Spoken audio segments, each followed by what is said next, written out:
Hello everyone. आज हम maths का लेसन प्लान देखेंगे।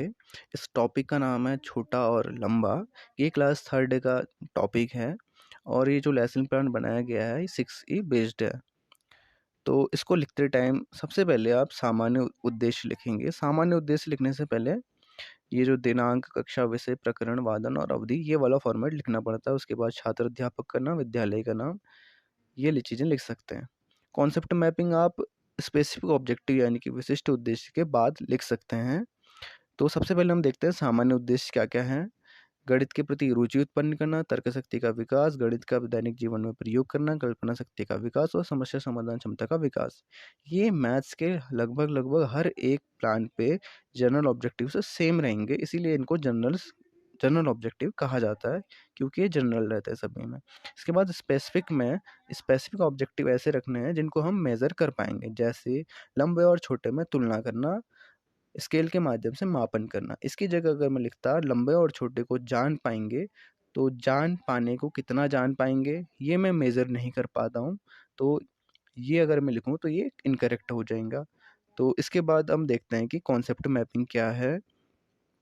संबोध में है छोटा और लंबा, क्या क्या चीज़ें सिखाने वाले हैं, लंबे और छोटे में तुलना करना और स्केल के माध्यम से मेज़र करना। कौन कौन सी एक्टिविटी रहेंगी, कहानी के द्वारा और पटरी के द्वारा हम चीज़ें सिखाएंगे। और संसाधन ये रहने वाले आकलन के उपकरण और तरीके मौखिक और सैंपल द्वारा हम कराएंगे। शिक्षण पूर्व तैयारी में क्या क्या करना है, कप और टेबल की व्यवस्था करना है और गतिविधियों का पूरा अभ्यास करना है। शिक्षण सहायक सामग्री में टेबल और कप हम अलग से लेके आए हैं, चौक, डस्टर, श्यामपट्ट पहले से रहेगा। पूर्व ज्ञान में रहेगा कि बच्चे छोटे और बड़े की लगभग सामान्य जानकारी रखते हैं, या यहाँ पे आप भी लिख सकते हैं कि जोड़ और घटाना जानते हैं, क्योंकि क्लास थर्ड में आ गए हैं और यहाँ तक तो बच्चे सीख ही जाते हैं। जो इसका जो पहला पॉइंट है वो इंगेज है। यहाँ पे बच्चों को इंगेज करना यानी कि वो एक्टिव करना, उनको उनको शामिल करना अपने टॉपिक से। तो उसके लिए हम एक यहाँ पे कहानी सुनाते हैं। कहानी है लाली की। उसकी शॉप पे एक दुकानदार उसकी शॉप पे एक किसान आता है, उसको 7 हाथ लंबी रस्सी माँगता है। तो जब लाली अपने हाथों से, छोटे हाथों से नापती है, तो रस्सी देती है उसको। तो फिर जब किसान नापेगा तो उसको 7 हाथ, किसान नापेगा तो किसान के हाथों से 7 हाथ नहीं होगी, क्योंकि वो 7 हाथ किसके हैं, लाली के हैं। तो छोटे हाथों से उसने रस्सी नापी है, तो वो किसान के हाथों से वो हाथ बड़े हैं, तो वहाँ पे क्या होगा, दोनों में प्रॉब्लम क्रिएट हो जाएगी। तो फिर उसे बच्चों से ये कहानी सुना के फिर उसका स्टोरी सुनाने के बाद उसके जो ये क्वेश्चन प्रॉब्लम आई, तो ऐसा क्यों आई ये पूछता है टीचर। दूसरी एक्टिविटी में एक टेबल रख के उसके ऊपर आप क्या कहते हैं, कप रख के बोल सकते हो कि आप नापो कि इस टेबल में कितने कप आएंगे। ये दूसरी एक्टिविटी है। इसके बाद एक्सप्लोर में हम क्या करवाएंगे कि बच्चों को चीज़ें एक्सप्लोर करने के लिए बोलेंगे, जो चीज़ें किससे रिलेटेड हो, मेजरमेंट से, लंबे और छोटे से रिलेटेड। तो हम क्लास के अलग अलग लंबाई के वाले बच्चों को खड़ा करेंगे, उनसे बोलेंगे कि आप अपनी हाइट के अकॉर्डिंग खड़े हो जाओ, सबसे आगे सबसे छोटा, फिर बड़ा बड़ा बड़ा, इस तरह से। तो बच्चे देखेंगे लंबे और छोटे का लगभग लगभग थोड़ा बहुत चीज़ें उनको पता चलने लग जाएगी। फिर उसके बाद थोड़ा एडवांस लेवल में ले जाने के लिए लगभग 2 बच्चे जिनकी हाइट बराबर हो उनको खड़ा कर देना है। तो फिर वहाँ पे वो थोड़ा बता नहीं पाएँगे कि कौन बड़ा है, कौन छोटा है। तो हम बताएँगे कि हम इसलिए हमको एक्सप्लेन वाले जो हमारा नेक्स्ट टॉपिक है, एक्सप्लेन 6E का ये थर्ड टॉपिक है एक्सप्लेन। इस वाले पॉइंट पे हम बच्चों को बताएँगे कि हम जो लंबा और छोटा ये जो चैप्टर पढ़ रहे हैं वो इसलिए पढ़ रहे हैं कि हम इस वाले चैप्टर में हम जानेंगे कि चीज़ें कैसे नापते हैं। तो यहाँ पे हम नापने के लिए उनको बताएँगे कि हम स्केल या पटरी का यूज़ करते हैं, और इस पे जो ये पॉइंटर लिखे रहते हैं, नंबर लिखे रहते हैं, ये ऊपर साइड सेंटीमीटर के हैं, नीचे साइड ये इंच में लिखे रहते हैं। तो अब इसके बाद अगला है एलाबोरेट। एलाबोरेट में जैसे एक्सप्लेन में हमको एक्सप्लेन करा है कि जो प्रॉब्लम क्रिएट हुई थी, 2 सेम हाइट के बच्चे थे, उनको नाप नहीं पा रहे थे। तो उसको एक्सप्लेन करा हमने कि वो क्यों नहीं नाप पा रहे, क्योंकि मेज़र करने के लिए कोई उनके पास डिवाइस नहीं है। तो डिवाइस हमने उनको दे दिया स्केल, अब वो बाद में नाप सकते हैं। तो ये थोड़ा बहुत हमने एक्सप्लेन कर दिया है। फिर उसको और आगे इलैबोरेट यानी कि उसको आगे विस्तृत करने के लिए हम एक एक्टिविटी कराते हैं। एक्टिविटी में क्या है, एक पेंसिल है, शॉर्पनर है और माचिस की तिल्ली है। ये तीनों चीज़ें दे रखी है टीचर ने, और बोलेगा कि आप इनको नापना है। तो नापने के लिए जिस तरह से फिगर में दिखाया गया है वैसे ही इन चीज़ों को रखना है। यानी कि जो माचिस है, माचिस की तिल्ली है, वो ये स्केल के 6 पॉइंट, जहाँ पे पॉइंट लिखा है नंबर, उसके आगे रखना है, और जो शॉर्पनर है उसको 3 के आसपास में रखना है, और पेंसिल को 0 से। अब पेंसिल तो इजीली वो मेजर कर पाएंगे, क्योंकि ये 0 से शुरू है और दूसरा पॉइंट पेंसिल का 7 पे एंड हो रहा है, तो वो बता देंगे कि लगभग 7 सेंटीमीटर लॉन्ग है।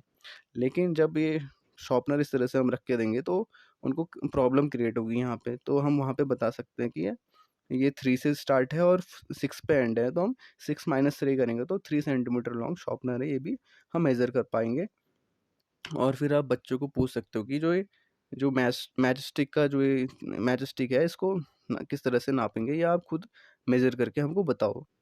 फिर एक्टिविटी 5 पे जो 2 सेम हाइट के बच्चे थे, उनको बुलाएगा टीचर और बोलेगा बच्चों को कि अब आप इनको नापो।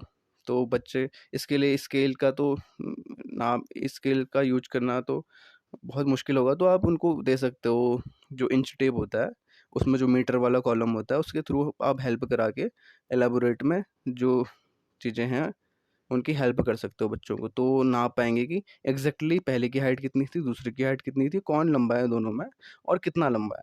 एवोल्यूशन में ऐसे क्वेश्चन रखना है जो कि आपके स्पेसिफिक ऑब्जेक्टिव से बेस्ड हो। जैसे पहला था कि लंबे और छोटे की तुलना कर पाएंगे, तो यहाँ पे चींटी को गुड़ तक का जाने के बहुत सारे रास्ते हैं, तो जो सबसे शॉर्टेस्ट है बच्चे तुलना करेंगे और सबसे छोटा वाला रास्ता कौन सा है ये बताएंगे।